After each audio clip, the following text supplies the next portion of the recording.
This is Francesco Abbruzzino with the Venice Scoop, bringing you the latest news for Venice, Northport, and Englewood. Today is November 18th, and it is Monday, off to the start of a new week.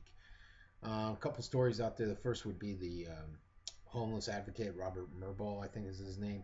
He, I believe, has a meeting this week in Venice where he's going to give an overview of what he found out there. Basically, the news is reporting, the Herald is reporting that, and the same with WWSB, that there's a lot more families that are homeless, a lot more children, a lot more vets than had been originally thought in the Sarasota County area. So he's going to give his analysis, and I'm not sure if it's going to say whereabouts he thinks a homeless shelter should be built in the south area, which is, I think, going to be somewhere here in Venice. The boat parade. They're looking for people for boats. Last count they had 10. I put something out on the page. There seemed to be a lot of interest. It's $15 per boat, decorated up, and you can win something. I don't know what you win. You win something. It's been a tradition for many years here in Venice, and it's generally the week after the parade. And let's see, the next story is going to be on local businesses. I'm going to give my final thoughts on this at the end of the newscast. But basically, look, if you can shop local, buy local, it really helps promote the local community, promote the local businesses, the employees, and everything. So that's key, and that's why I started Venice, keeping it local. It didn't get enough traction, but the whole concept is to go out there and buy local versus at a Walmart. And there's a story out there about an individual that had an issue with two local places. She didn't put the names down, and I try to peruse through the thread. There's so many comments on there. Somehow I think the names came out, but I never really saw how they came out. So the reason I did post it is because the names of the companies weren't on there. But I believe one of the persons, Maggio with Reflections in Gold, stepped up and said, "Hey, look, we want to fix this problem. Come out and see us. Let us resolve it. Give us an opportunity." Which is, again, why local businesses are so great. You have the local owners that are there, and they can take immediate action and help you respond to any issues that you may have out there. It's always best to go to them first and note your concerns and see if you can resolve it. We posted where there were some pictures being taken at Centennial Park.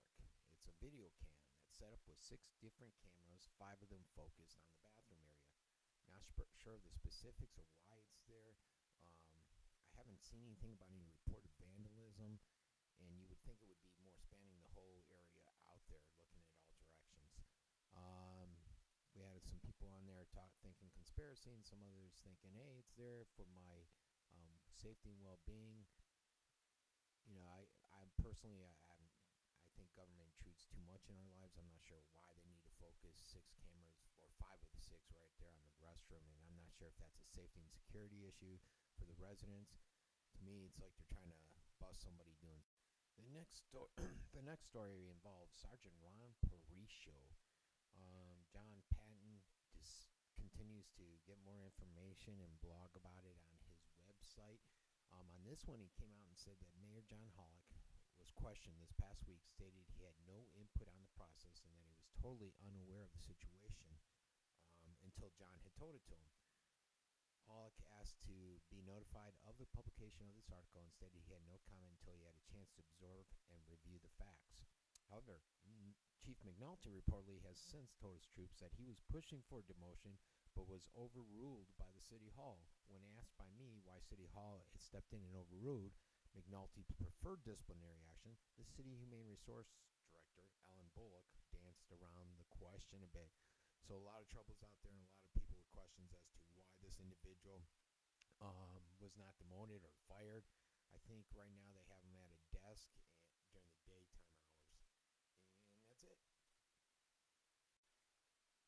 Our next story comes to us out of Englewood, and check out this tooth. It was found, I guess people were out there all day looking for a shark's tooth. They were ready to give up, and they came across this huge one.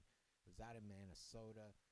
Minnesota basically is a southern tip of Caspo's, and so it's sort of an Englewood / South Venice area story, depending upon exactly where she found it. But check out that tooth. That's just extraordinary. Over to Northport, I did a couple stories. One was about from January of through September 20 13, a total of 1,287 residential properties have flipped. The analysis showed that the local house flippings generated nearly $23 million in gross profits for the people and companies that were flipping them. So that's basically about $17,816 per deal. Most of this house flipping is happening over in the north. For Sarasota County, it's happening in Northport, a little bit in Englewood, and then Venice. Primarily Northport, though, they're being hit hard by it. So that was an interesting story. Also Northport, the New Hope Church has a challenge for anyone that believes they're good at carving turkeys.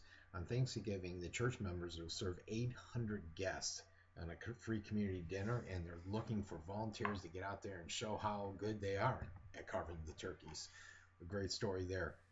Okay, over to the weather. This is the 7-day that John Scalzi put out with WWSB. It calls for a high of 82 today, a low of 62, with some rain developing with the incoming front. Winds will be 10 to 15 knots out of the east, and the seas will be a little bit choppy. The water temperature right now is 71, which is not bad at all for some of the cold weather we've had coming in. We will get a little chillier weather. They're looking at Tuesday, Wednesday, and Thursday of next week, or this week, being in the 70s, and some lows in the 50s. So some nice weather out there. Get out and enjoy it. Okay, on to sports. No sports activity from the local high schools today. The Bucks did win again. They had blew it out last night. They had a great game. They have another half of the season to go. Who knows? Maybe a playoff could be in their sight if they continue to win. Some people have their doubts on that one, though. Over the events, we do have down in Northport that continuing saga with Lamork Drywall.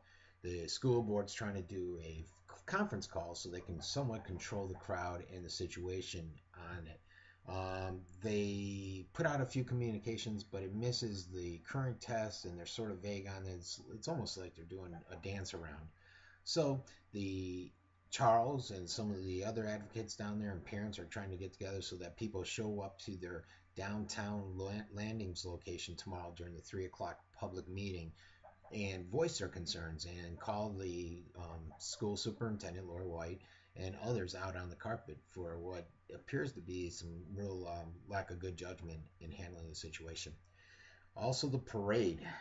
We're in chair watch. Remember, they put out a new ordinance, I would guess, saying that you can't put out your chairs until X date or X time frame. And I think it's a Thursday or something like that.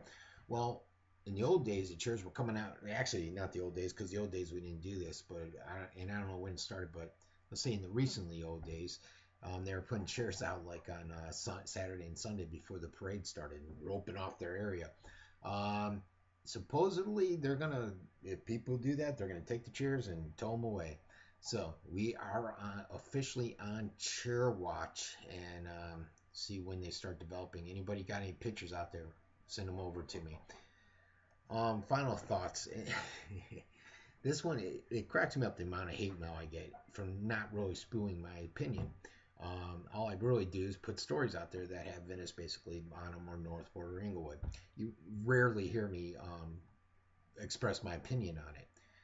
And it's funny the amount of hate mail I'll get, and I can only imagine the hate mail I would get if I actually expressed my opinion.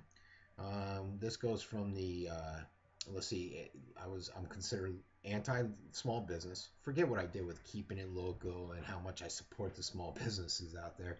I was basically told that I'm anti-small business yesterday. I was also called a cyberbully because I put a picture up of a lady with a moped, and somebody saw her carrying a kid in the back. Some people said it was on the sidewalk, and some of her friends were on there saying the sidewalk, but people have actually seen her out in the streets, hitting bumps, kids flying up in the back end. I just put it out there. I took it down as a courtesy, and then they started sending emails, so I had to ban a couple people just for because they had diarrhea of the mouth basically. And let's see. Also, now I'm sure since I put the Parisio story out there again, I'll be considered a cop hater. Forget all the good I do on the police. I'll probably get a few hate mails for that one. But such is life. like I said, it's amazing. All I do is post the stories that have basically tagged Venice on them, and I don't really give my opinion. So that always amazes me. Anyways, that is it for the news today. Go out there and have yourself a great day, a great start to the week. And from the Venice Scoop here in Venice, Florida, I'm Francesco Abbruzzino. Ciao.